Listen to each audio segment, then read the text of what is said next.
Jai Swaminarayan to all students. In previous video, we have already discussed about our 4 processes of this chapter. In this video, we are going to discuss about the first process, that is nutrition. What is nutrition? The process of acquiring food that is needed for nourishment and substance of the organism is called nutrition. We need materials from outside in order to grow, develop, synthesize protein and other substances needed in the body. This source of energy and materials in the food we eat. Now there are two types of nutrition, as you know. One, autotrophic nutrition. Second one is a heterotrophic nutrition. First, what is autotrophic nutrition? If an organism can nourish itself by making its own food using sunlight or chemicals, such mode of nutrition is called as a autotrophic nutrition. Second one is a heterotrophic nutrition. If an organism depends upon other organisms for food to survive, this mode of nutrition is called as a heterotrophic nutrition. First of all, autotrophic nutrition, we are going to discuss about autotrophic nutrition. Plants photosynthesize using light energy and we are called as a phototrophs.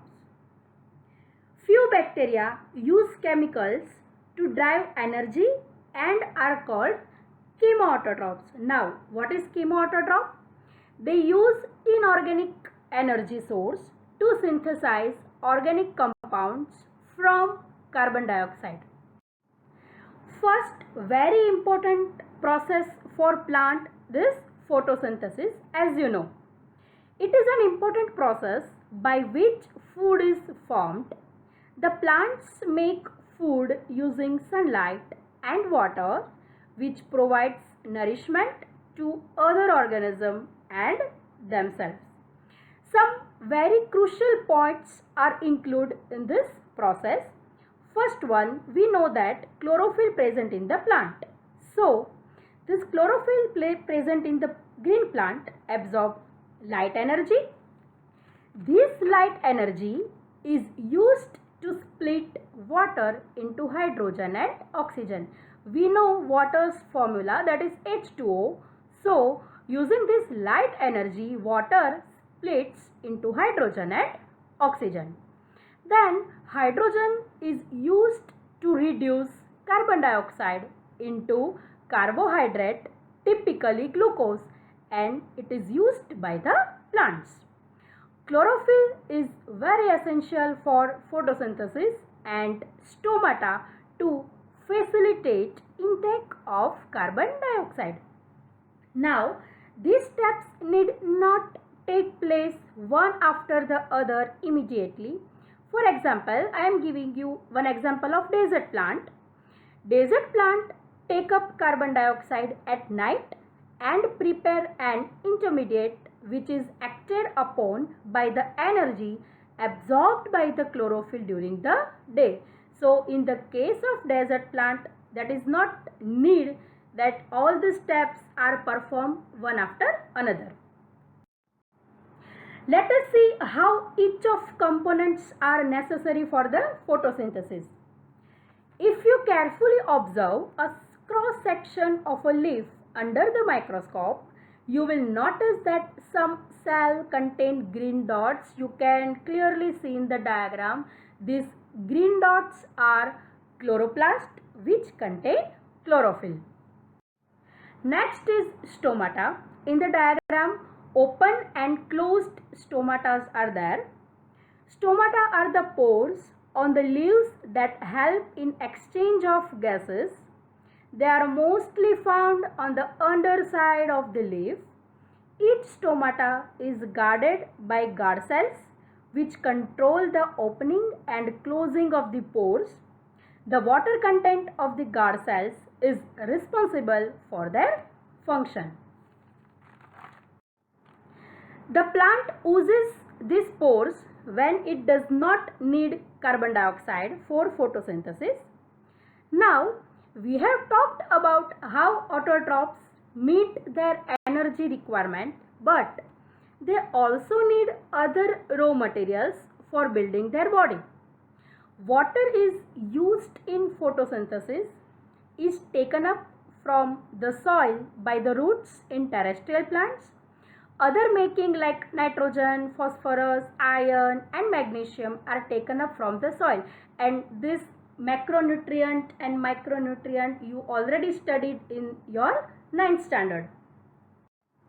Now next is heterotrophic nutrition. Each organism is adapted to its environment. The form of nutrition differs depending on the type and availability of food material as well as how it is obtained by the organism. So there are three types of heterotrophic nutrition: saprophytic, parasitic and holozoic. Let's see one by one. First one is a saprophytic nutrition. Some organisms feed on dead and decaying organic matter. This mode of nutrition is called saprophytic nutrition.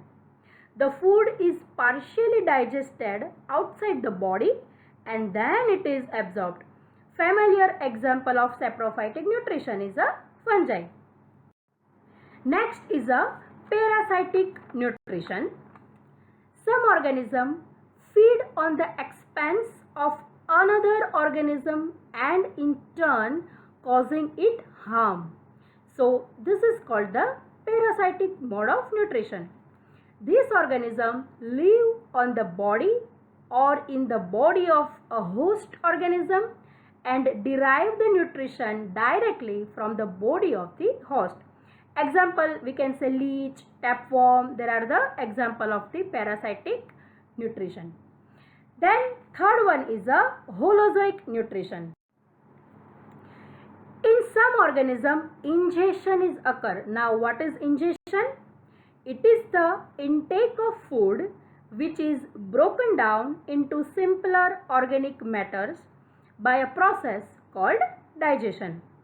After extraction of useful components, the unwanted and indigested particles are excreted out. Examples are all vertebrates, some unicellular organisms such as amoeba and paramecium. Now, holozoic nutrition in amoeba. Amoeba exhibits holozoic nutrition. The amoeba projects its finger-like structure called pseudopodia. You can clearly see in the diagram. It engulfs the food particle using pseudopodia. The process is called as a phagocytosis. The engulfed food gets enclosed in a food vacuole. Inside the food vacuole, complex substances are broken down into simpler ones which then diffuse into the cytoplasm.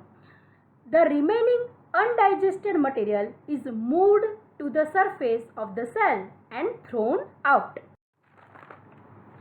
Then nutrition in paramecium.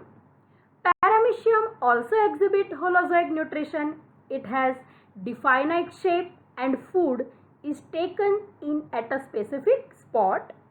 Food is moved to this spot by the movement of cilia which cover the entire surface of the cell. You can see in the diagram. A food vacuole is created enclosing the food. It moves through the cytoplasm and the process is called as a cyclosis. Food digested in the food vacuole is absorbed by the cytoplasm. Undigested food is given out to a pinipore called analpore or cytopage.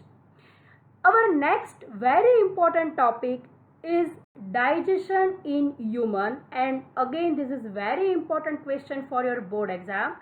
So this question and this topic we will discuss about in our next video. Thank you. Jai Swaminarayan.